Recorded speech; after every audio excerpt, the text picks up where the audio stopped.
Okay ဒီကန်းလေးမှာ rich body လေးကိုနည်းနည်းကြဲကြဲပြန့်ပြန့်သုံးပြမယ်ပေါ့နော်အဲ့ဒီအတွက်ဒီမလိုအပ်တဲ့ဟာတွေကိုဖြတ်လိုက်မယ်ပြီးရင် shape a mesh ကျွန်တော်တို့ဒီခွေလေးရအောင်လို့အဝိုင်းလေးထည့်လိုက်မယ်ပေါ့နော်ပြီးရင်သူ့ကို30နှစ်ဆိုတော့28လောက်ပဲထားလိုက်မယ်ပေါ့နော်28ပြီးရင်ကျွန်တော်တို့ edit mode ထဲကိုဝင်ပြီးတော့ RH 90 degree လှည့်လိုက်မယ်ပေါ့နော်ကျွန်တော်တို့ဒီဟိုဟာလေးဖွင့်လိုက်အောင် shortcut လေးဖွင့်လိုက်အောင်ပြီးရင်ကျွန်တော်တို့ဒီ front view ကနေပြီးတော့ဒီမလိုအပ်တဲ့ bar touch လေးတွေကိုဖြတ်လိုက်အောင်မယ် bar touch ပြီးရင်ကိုယ်ပုံသဏ္ဍာန်လေးရအောင်ပေါ့နော်ပါတော့ပုံသဏ္ဍာန်လေးရအောင်ဒီတိုင်းလေးဆွဲရှည်လိုက်အောင်ပြီးရင် GH ဝင်ရိုးတိုင်းကျွန်တော်တို့ဒီဒါလေးတွေကတော့မြန်သွားလိုက်တော့မယ်ပေါ့နော်ရှေ့ပိုင်းမှာအဝါဖြစ်လို့ရဖြစ်ပြီးသားဆိုတော့ပြပြီးသားဆိုတော့အဲ့တော့ဒီကောင်လေးကိုဂွေလေးပတ်မယ်ဆိုတော့ကျွန်တော်တို့ကပလင်းလေးမှာပတ်ခဲ့တဲ့အတိုင်းပေါ့နော်ရှေ့ပိုင်းမှာပလင်းဆွဲခဲ့တဲ့အတိုင်းကျွန်တော်တို့ screw ဆိုတဲ့ modifier လေးထည့်လိုက်မယ်ဒါဆိုရင်အဝိုင်းလေးရရပေါ့ကျွန်တော်တို့လိန်လေးတက်သွားချင်တာဖြစ်တဲ့အတွက်ဒီလိန်လေးကိုနည်းနည်းလေးပို့ပြီးလိန်လေးတက်လိုက်ပေါ့ပြီးရင်3ဘက်လောက်ပတ်လိုက်မယ်1နဲ့3ဒါဆိုရင်ကျွန်တော်တို့ဒီခွက်လေးတွေကိုကျွန်တော်တို့ဒီအလုံးလေးထည့်မယ်ပေါ့ shape a mesh စဖီယာလေးထည့်လိုက်မယ်ပေါ့နော် S လေးနဲ့ကြီးလိုက်မယ် Z နဲ့ပြီးရင်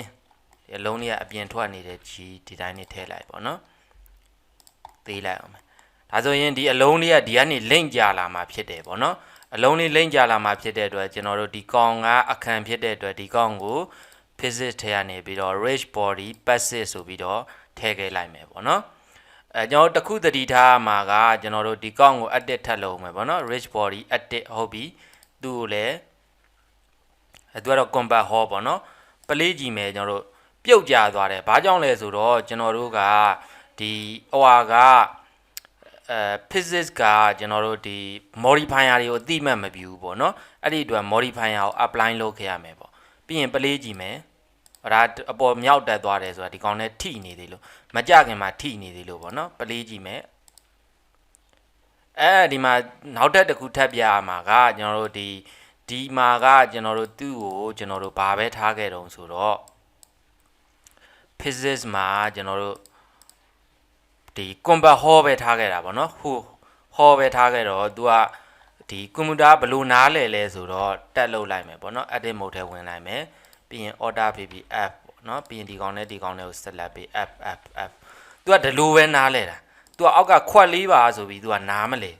ဟောအဲ့ဒီပေါ်မှာပဲတင်ပြီးတော့ပြုတ်ကျသွားတယ်ပေါ့နော်အောက်ကခွက်လေးပါဆိုပြီးကျွန်တော်တို့ကလုပ်ဖို့အတွက်သူ့ကို control z ပေါ့နော်ယာရီဒီခွက်လေးတိုင်ထားလိုက်ခွက်လေးပါဆိုပြီးတော့တီးဖို့အတွက်ကျွန်တော်တို့က combat hall မထားအောင် mat ဆိုပြီးထားပေးရတယ်ဒါမှပလေးကြည့်မယ်ခွက်လေးတွေကိုပြုတ်ကြပြီးတော့လိမ့်သွားတယ်ပေါ့နော်လိမ့်သွားတာနည်းနည်းကြာနေတော့မြန်လေးဆင်းကျင်တယ်ဆိုရင်ကျွန်တော်တို့ရှေ့ခန်းလေးမှာပြခဲ့တဲ့အတိုင်းကျွန်တော်တို့ဒီ rich body war မှာ speed ကို9လောက်ထိတင်ပေးလိုက်မယ်ပလေးကြည့်အောင်ဒါဆိုမြန်လေးကြာလာပြီပေါ့နော်ဟုတ်ပြီအလုံးလေးတွေအများကြီးဆိုရင်ရောဘလို့ကြာမလဲကျွန်တော်တို့ကြည့်အောင် object mode ထဲကိုဝင်ကျွန်တော်တို့ top view ကနေကြည့်လိုက်ပေါ့နော် shift D နဲ့ shift D ပြီးရင်ဒီ9လုံးလုံးကို select ပေးပြီးတော့ shift D Z နဲ့အပေါ်တက်လိုက်မှာပေါ့နော်အားလုံးပေါင်း10လုံးပေါ့ဒီ10လုံးလုံးကိုပလေးကြည့်အောင်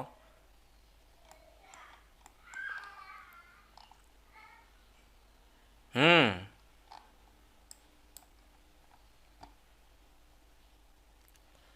เคဒါဆိုရင်ကျွန်တော်တို့ဒီနောက်ထပ်ပြမယ်ပေါ့နော်ဒီအားလုံးကိုဒီကောင်းကို rename လေးပေးလိုက်မယ်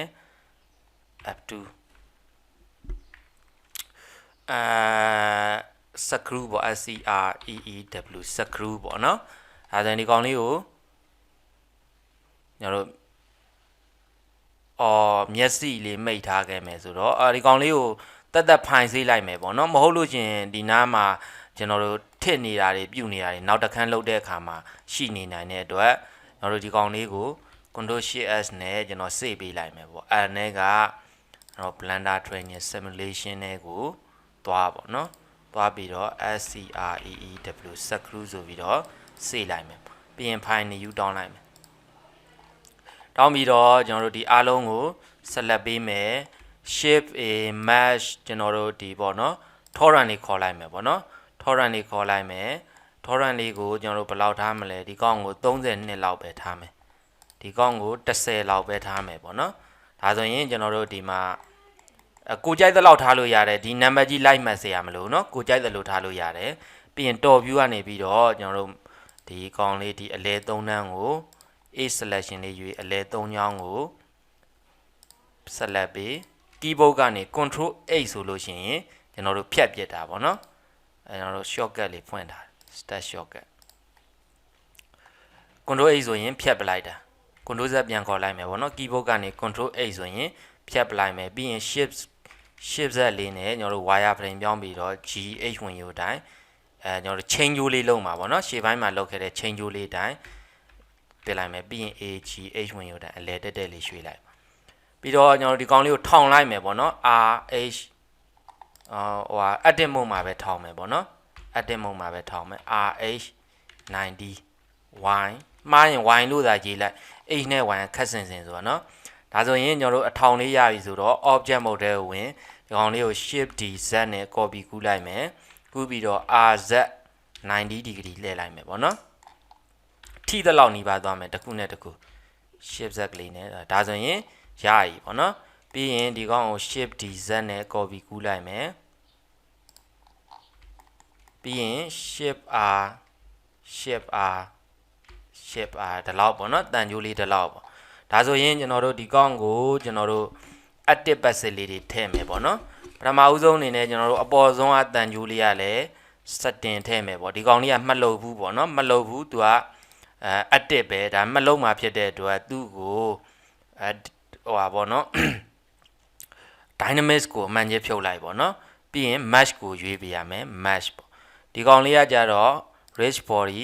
active ဟုတ်ပြီသူ့ကိုကြတော့ရိုးရိုး mesh လေးပေါ့နော်ဒီကောင်ရဲ့ mesh ကအားလုံးကိုဒီအောက်ကကောင်လေးကို copy ကူးမှာဖြစ်တဲ့အတွက်ကျွန်တော်တို့အားလုံးကို select ပေးလိုက်မယ်ပြီးရင် F3 ဆိုတာနှိပ်လိုက်ပေါ့ F3 နှိပ်ပြီးတော့ COPY ဆိုရင်ကျွန်တော်တို့ဒီမှာဒီမှာ rich body copy from active ဆိုတာလေးရပြီဒါဆိုရင်အားလုံးက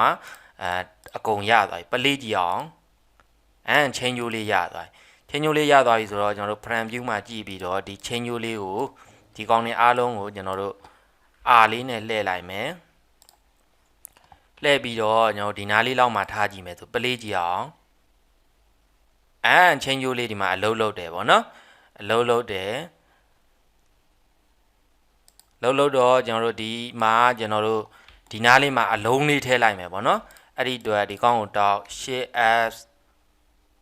ကာဇာတူ selected ဆိုရင်ကျွန်တော်တို့ဒီမှာအလုံးလေးထည့်လို့ရပြီပေါ့နော် shift A match ဒီအလုံးလေးထည့်လိုက်မယ်ပြီးရင် R နဲ့ကျွန်တော် edit mode မှာထည့်မယ်ပေါ့နော် object mode မှာဆိုသူကတက်တက်ဖြစ်နေမှာဆိုတော့ဒီကောင်ကိုတောက် edit mode ထဲဝင် shift A sphere လေးထည့်လိုက်မယ်အဲ sphere လေးကိုသူနဲ့တက်တက်လေးလှည့်လိုက်မယ်ပေါ့နော်ပြီးရင်အလုံးကြီးကိုကြီးလိုက်မယ်အဲဒါဆိုရင်ကျွန်တော်တို့ပလေးကြည့်အောင်ပြုတ်ထွက်သွား edit mode မှာမလို့နော် object mode မှာလုပ်မယ် object mode မှာထားမယ်ပလေးကြည့်မယ်အလုံးကြီးရပြီပေါ့နော်အဲ့အလုံးကြီးကကျွန်တော်တို့ဒီသူကလည်း1 kg ဖြစ်နေတယ်ပေါ့နော်10လောက်ထားကြည့်အောင်20လောက်ထားကြည့်ပလေးကြည့်မယ်ဟုတ်ပြီကျွန်တော်တို့အလုံးရပြီဆိုတော့ကျွန်တော်တို့ဘယ်နားမှာနောက်ထပ်ကကျွန်တော်တို့ပလိန်ပြားလေးထည့်မယ်ပေါ့နော် shift C နဲ့ကျွန်တော်တို့ဒီမှာဟိုကာတာလေးကိုလဲထားလိုက်မယ်ဒီကောင်လေးကဘယ်နေရာမှာပိုကျလဲအလဲတက်တက်ကျဒီမှာအလဲတက်တက်ကျဒီနေရာလေးမှာ shift A match ပလိန်လေးထည့်လိုက်မယ် SZ နဲ့ကျွန်တော်တို့ကြီးလိုက်မယ်ပေါ့နော် GZ ဆိုပြီးတော့ဒီအောက်နားလေးကိုထားလိုက် S နဲ့ကြီးမယ်ပြီးရင်ကျွန်တော်တို့ဒီ shift A match ကျွန်တော်တို့ကျူလေးတွေထည့်မယ်ပေါ့နော်ဒီကျူလေးတွေကိုတိုက်သွားတယ်လို့လုံးမှာဖြစ်တဲ့အတွက် front view 1 shift Z နဲ့ဆိုရင်ဒီမှာမြင်နေရပြီပေါ့နော်ဒီကျူလေးကို GZ နဲ့ထိနေအောင်ထားမယ်ပေါ့နော်ဒီလောက်ပြီးရင် shift DZ နဲ့ copy ပွားလိုက်မယ်ဒီမှာ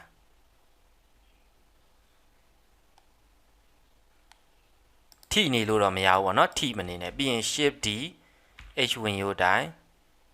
ကတ်လိုက်မယ်ပြီးရင် shift R ဆိုရင်ကျွန်တော်တို့ဒူးတယ်လေး၄ခုရပြီပေါ့နော်ဒူးတယ်လေး၄ခုရပြီဆိုခဏလေးပလေးတဲ့ဥစ္စာလေးဘေးကိုထားလိုက်မယ်ဒီကောင်းနေအားလုံးကိုကျွန်တော်တို့ဒီဘက်မှာလဲ shift D Y ဝင်ရိုးတိုင် copy ပွားမယ်ပေါ့နော် G Y ပေါ့ပြီးရင် shift D Y ဝင်ရိုးတိုင် copy ပွားလိုက်မယ် okay ဒီလောက်ဆိုရပြီပေါ့နော်အတုံးလေးတွေရပြီပေါ့ပလေးကြည့်အောင်သူတန်းတော့တိုက်သေးမှာမဟုတ်ဘူးအခုကျွန်တော်တို့ physics ပေးမယ်ပေါ့နော် physics ပေးမယ်ဆိုတော့ဒီကောင်ကပလိန်းများကိုကျွန်တော်တို့ဒီအလုံးလေးတွေတင်နေမှာဖြစ်တဲ့အတွက်ကျွန်တော်တို့ rich body ထားမယ် passive ဆိုပြီးထားမယ်ပေါ့နော် combat hall ပဲထားလိုက်ပေါ့သူကရိုးရိုးပဲဆိုတော့နော်ပြီးရင်နောက်ထပ်ကျွန်တော်ဒီအတုံးလေးတွေကို rich body သူ့ကြတော့ active သူလဲ combat hall ပေါ့နော်active ကိုမှ combat hall ပဲပြီးတော့ကျွန်တော်တို့ဒီအားလုံးကိုကျွန်တော်တို့ဒီဆက်လက်ပေးလိုက်မယ်ဒီကောင်းစီကကူးမှဖြစ်တဲ့အတွက် shift s ပေါ့နော်အမောက် F3 ကျွန်တော်တို့အစောနာလုပ်ပြီးသားတိုင်း copy from active ပေါ့နော်အဲဆိုပလေးကြည့်အောင်ဒုံဆိုပြီးတိုက်ချပလိုက်တာအဲ့မှာတိုက်ချလိုက်တဲ့နေရာမှာကျွန်တော်တို့ဒီကောင်က1 kg ဟိုကောင်တိုက်တာ10 kg ဒီကောင်လေးကိုပေါ့လေးထားမယ်ပေါ့နော်ပေါ့လေးထားခြင်းရင်ကျွန်တော်တို့ဒီကောင်ကို 0.05 ပေါ့နော်အဲ့လောက်ဆိုရင်ကျွန်တော်တို့ဒီအားလုံးကိုလည်းဆက်လက်ပြီး F3 copy from edit ဒါဆိုပေါ့လေးဖြစ်သွားပြီပေါ့နော်ပလေးကြည့်မယ်ဒုံဟောအားလုံးပေါ့လေးဆိုတော့လွန့်ထွက်သွားတာပေါ့နော်ပလေးကြည့်မယ်